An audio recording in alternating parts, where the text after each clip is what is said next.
Live update Soundarya தன்னுடைய game வந்து ஆரம்பிச்சிட்டாங்க. வேறு லெவல் தலைவி அப்படிங்கிற மாதிரி தான் இருக்குது. அது எப்படி வந்து நடந்துச்சு, சௌந்தர்யா எப்படி ஃபோன் எடுத்தாங்க அப்படிங்கிறத பற்றி இந்த காணொலியில் விரிவாக பார்க்கலாம். ஆக்சுவலாக வந்து முத்துக்குமார் சொல்லியிருப்பாங்களா, தைரியம் இருக்கிறவங்க மட்டும்தான் ஃபோன் எடுப்பாங்க அப்படின்னு சொல்லி. அப்போ எனக்கும் தைரியம் இருக்குது அப்படின்னு சொல்லி சௌந்தர்யா அதே இடத்துல சொல்லியிருப்பாங்க. அதே மாதிரியே நடந்துச்சு. இந்த பாட்டு வந்து பாட்டு முடிஞ்சோடனே அவங்க உட்காந்துருக்காங்க. மஞ்சள் தான் எடுக்கிற மாதிரி இருந்துச்சு. ஆனாலும் கூட சௌந்தர்யா என்ன சொல்கிறாங்க, டக்குன்னு வந்து அவங்க ஃபோனை எடுத்துட்டாங்க. வேறு லெவல் அப்படிங்கிற மாதிரி தான் இருக்குது. ஒரு நிமிஷம் கூட யோசிக்காமல் தான் கேம் ஆடணும் அப்படிங்கிற அந்த ஒரு எப்பயுமே அந்த ஒரு ஸ்பிரிட்டோடு இருக்காங்க.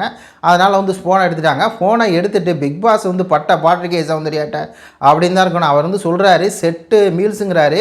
இவங்களுக்கு வந்து அது புரியவே இல்லை. மீல்ஸ் அப்படிங்கிறது ஃபோன்லையும் கேட்கலான்னு நினைக்கிறேன். சரியா நம்மளுக்கு கேட்குது, ஒருவேளை ஃபோனில் கேட்காமல் இருக்கலாம். இவங்க வந்து ரூல்ஸான்னு கேட்குறாங்க. இல்லை மீல்ஸ் அப்படின்னு ஒரு வழியாக அந்த டாஸ்க் என்ன சொல்கிறார் அப்படின்னா 45 நிமிஷத்தில் அவங்க கொடுக்குற செட் மீல்ஸ், அந்த பெரிய சாப்பாடு இருக்குல்ல, அது ஒரு ஆள் சாப்பிட்ற சாப்பாடை விட அதிக அளவில் இருக்கிற சாப்பாடு, அதுவும் செட் மீல்ஸ் அப்படின்னா 2-3 பேர் சேர்ந்து சாப்பிடக்கூடிய சாப்பாடுகளை நாங்கள் வந்து கொடுப்போம்.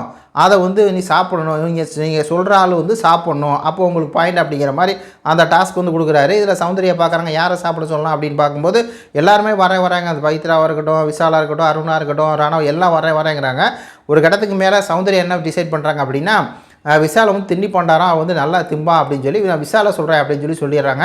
அதுக்கப்புறம் விஷாலும் சௌந்தர்யா வந்து ஒரு டீலிங் போடுறாங்க. அதில் விஷால் எப்படி அதில் ட்விஸ்ட் வைக்கிறா அப்படின்னா, நான் 2 பாயிண்ட் வச்சுக்கிறேன், நீ வேணால் 1 பாயிண்ட் வச்சுக்கேன், ஏன்னா நான் ஏற்கனவே வந்து 6 பாயிண்ட் இருக்கேன், அப்படி நீ வந்து 1 பாயிண்ட் இருக்கா, நான் ஃபஸ்ட்டு 2 நீ அப்படி போயிடலாம் அப்படிங்கிறேன். அப்போ சௌந்தர்யா இல்லை அதெல்லாம் வேணாம், நான் வந்து 2 பாயிண்ட், நீ வந்து 1 பாயிண்ட் வச்சுக்கோ அப்படிங்கவும் சரி அப்படிங்கிற மாதிரி வந்து ஒரு கட்டத்தில் முடிவு பண்ணி போய் இப்போ பிக் பாஸ் சீசன் 8 நம்ம தலைவி வந்து எந்த கேமும் விளாட்லன்னு சொன்னவங்களுக்கு பார்த்துக்குங்கடா.